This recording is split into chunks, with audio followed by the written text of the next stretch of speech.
Welcome back to The Haunted Beard, everybody. My name is Jake. Thank you for joining me. Today, I want to give you my thoughts and breakdown on episode 3 of True Detective Night Country. And overall, thought this was a pretty good episode. I felt that it was a little bit more mellow and maybe a little bit inconsequential in terms of the overall plot. I feel that this episode focused more predominantly, kind of like the first episode, on more character development and the relationships and some of the backstory.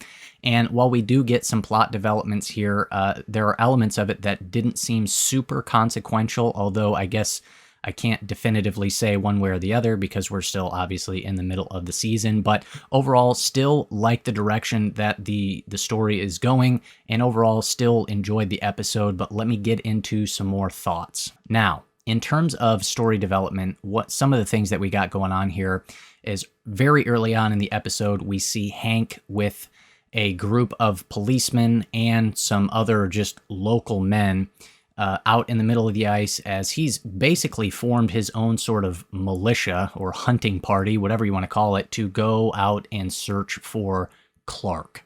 Now, Danvers and Navarro have officially re-teamed. That happened at the end of episode 2. So they've re-teamed for this investigation and are now back to working together. And they start off with going through a lot of the case files, looking through all sorts of photos, and they find a photo with blue hair dye on it of Annie K. And this leads them to Annie K's hairstylist, whose name is Susan. She and Annie K were friends, and they learned that Susan knew about Annie K's relationship with Clark, and they also learned that she disclosed the relationship to the police, although there was no mention of it in the official record. Turns out she told Hank about the relationship, and he never disclosed it, which leads to Navarro confronting him, and there's this whole kind of, argument and everything. But as I mentioned in my breakdown from last week's episode, I had a real strong suspicion that Hank is definitely shady and is up to no good, and I think this is just further evidence that proves that. So we still don't exactly know his role here and how shady he is, but I think it's safe to say that he definitely knows more than he's letting on, and I would even be willing to guess that he is either directly or knows who was directly involved with Annie K's disappearance. Susan also talks about the spiral tattoo that Annie K got, and she just says that she dreamt about it. And I thought that was interesting. It's not entirely what I would have expected. She doesn't really know what it means or what it represents, other than just Annie K dreamt about it. Now, if dreaming about it was really Annie K's only motivation to getting the spiral tattoo, I'm a little hesitant now to say that is a direct connection to the spiral's significance from season 1. I still think there's a connection there, but in terms of Annie K being directly involved with the cult, perhaps, now seems a little less likely, but again, we'll just kind of have to see what happens there. And then Susan also mentioned that she herself had a relationship with a guy by the name of Oliver Tagak, who was the equipment manager at the Salal station, who ended up leaving right before Annie K was killed. And so Navarro and Danvers go searching for him, and it turns out he is living in this little isolated nomadic community out in the middle of nowhere. They find Oliver, try to question him. They let him know that all the scientists are dead, and he pretty much wants nothing to do with it, gets pretty upset, and kicks him right out of his house. And so it seems that lead has just sort of run into a dead end. And this is a little bit of what I meant by saying this episode felt a little bit inconsequential, as there's a pretty good amount of time that is dedicated to this storyline and finding Oliver, and it ultimately doesn't really lead anywhere. And it just kind of, it hits a dead end. And so, again, the jury's still out. We don't know if maybe there will be more there, or if that is just officially a dead end and then there's, something else going on. Also, in terms of story, we get a little more insight into the mine and the protesting, as we see Leah going to one of the little kind of protest rally get-togethers, and there is a significant number of people who firmly believe that the mine is corrupt, that they are poisoning the water, and it perhaps even having deadly effects as one of the native woman's babies was just recently born as a stillborn. And then also we see a little bit later on when Danvers goes to the memorial service for the baby, she turns on the sink in the bathroom and it is just black, nasty water. So there's obviously something going on there. It's still not entirely sure if that's going to directly factor into Salal and Annie K and everything, or if that's just kind of its own sort of subplot. But yeah, there's definitely some cover up and corruption going on with the mine. Now, in terms of character development, we do get, I think, a pretty good amount of character development here in this episode. The episode opens 7 years prior, and this is what I would assume would be Navarro's first engagement and interaction with Annie K, as she's actually arriving at her house to arrest her for trespassing on the mine. But it turns out she runs a home birthing center, and she is there helping deliver a baby. And it really kind of it changes Navarro's sort of initial impression of Annie K as she sees just the amount of love and care that she has for these other women. We also get a little more insight into Navarro's backstory with her mom as she is out in the little fishing shack with Kavik, and she finally opens up and gives a little bit more to her story. And we find out that her mom was indeed murdered and the killer was never found. And so just, again, gives us some more insight into some of the trauma and the difficulty of what she has gone through and what she is dealing with. And this obviously affects her greatly, now seeing her sister go down what seems like a pretty similar path. But the big thing that we learn in terms of backstory and what created the initial separation between Danvers and Navarro is we finally get the story of the Wheeler case, where early on in the episode, Pete asks Danvers what exactly went on there. And it's interesting because what we are shown and what we hear Danvers telling us are a little bit different, as there was this guy named Wheeler who was just this mean drunk and he was abusing his younger girlfriend. And they all knew that something bad was going to happen, but the girlfriend refused to sort of testify and turn him in.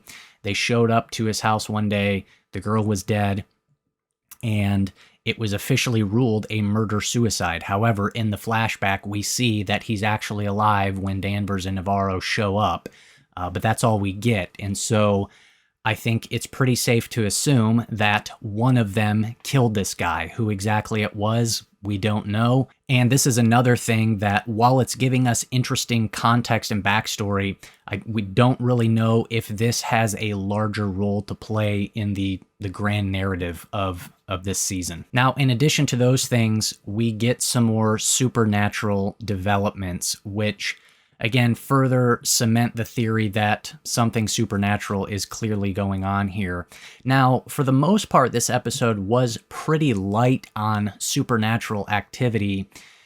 We get a little bit of it, but then it really hits home at the very end. Earlier on in the episode, Navarro is out on the ice. She throws an orange out into the darkness, only it immediately comes back to her. And then she hears a whisper that says, "Help us." We also get a brief moment where she sees what looks to be a young child running out onto the ice. My guess is that it's Holden, which is Danvers' son who was killed. We also get another moment that hints at supernatural activity, where Pete Pryor brings his friend, who is a vet, out onto the ice to examine the bodies, and he finds that they didn't actually die due to freezing. They died due to cardiac arrest. They were, like, quite literally scared to death. They were running scared. In fact, they were so scared that their hearts gave out, and that's what killed them. Now, the big stuff obviously happens at the very end of the episode, where Danvers and Navarro go to the hospital, where one of the scientists, Lund, who is found to be alive, is there, and he is technically awake, although in pretty bad shape. And they ask him, what happened? And Lund responds by saying, "She's awake. We awoke her. She chased us in the dark." He ends up getting sedated. Danvers has to step out of the room for a minute, and it's just Navarro. And all of a sudden, this guy comes back to life, looks over at Navarro, and in this demonic voice says to her, "Hello, Evangeline. Your mother says hello. She's waiting for you." Now, I was almost going to mention in my breakdown from episode 2, I had a thought, but I didn't feel super confident about it, and now I feel a little more confident about it. And my thought was that it seems like we're going to start seeing these sort of resurrections. Now, when I say resurrection, I don't think we're going to go into like zombie territory. I think more we're getting into something to where people are being temporarily possessed by some sort of presence, or some sort of presence is using people as this conduit to, communicate with other people. So, yeah. Now, also, I think a question to be asked is whether this actually happened, or is Navarro just kind of having a vision the way a lot of people in Enos have visions of ghosts or people who have passed on. But this is a little bit different here because this guy talked to her and he's technically not dead. And so I think it's real. I don't think it's just sort of ghostly vision. I think it really happened. And again, I think that there is this evil demonic presence that is now, being able to take over and possess people. And then the episode ends in the hospital where Pete shows up and he was able to hack into Annie K's phone. And it turns out she recorded a video message during her final moments. And we see her in what looks to be like some sort of ice cave. And she says that she found it. We don't exactly know what that is. And then she kind of gives that final message like, if you're hearing this and something happens to me, and then something happens to her. Now, we don't see exactly what happens to her other than we hear her getting drug away screaming. But to me, it seems pretty clear that nothing human would have been able to do that to her. As I mentioned in my video from last week, I kind of gave my official prediction, and there's part of that I still think is on track, that the scientists unleash some sort of supernatural demonic presence from the ice, right? That's the she is awoken. They awoken something out of the ice, and Annie K, found whatever it was that they unleashed, and it killed her. It seems. Where I was wrong is that I thought perhaps Annie K was killed due to some sort of sacrificial, offering to this presence, some sort of ritualistic thing, that she was maybe threatening to, maybe her relationship with Clark went bad and she was threatening to reveal some of the dark secrets that were going on at Salal, and then maybe Clark killed her, or again, she was offered up as a sacrifice. So I no longer think that that's correct, but I still am pretty confident in saying, yes, they unleashed something from the ice, and it obviously killed Annie. So that's kind of where I'm at now. Those are just some of my thoughts on this episode. Like I said, overall, still enjoyed the episode, still definitely in the story, and I am enjoying the supernatural element here. I'm liking it so far. We'll see how they pull it off with the last 3 episodes, but still enjoying the series so far. So like always, hit me up down below. Let me know your thoughts on this episode, what you think is going on. Give me your theories and all that stuff. Would love to hear from you. So that's all I got for you. Once again, thank you so much for joining. And if you got something out of this video, please consider hitting that subscribe button. I would greatly appreciate it. And that's all I got for you. And I'll see you next time on The Haunted Beard.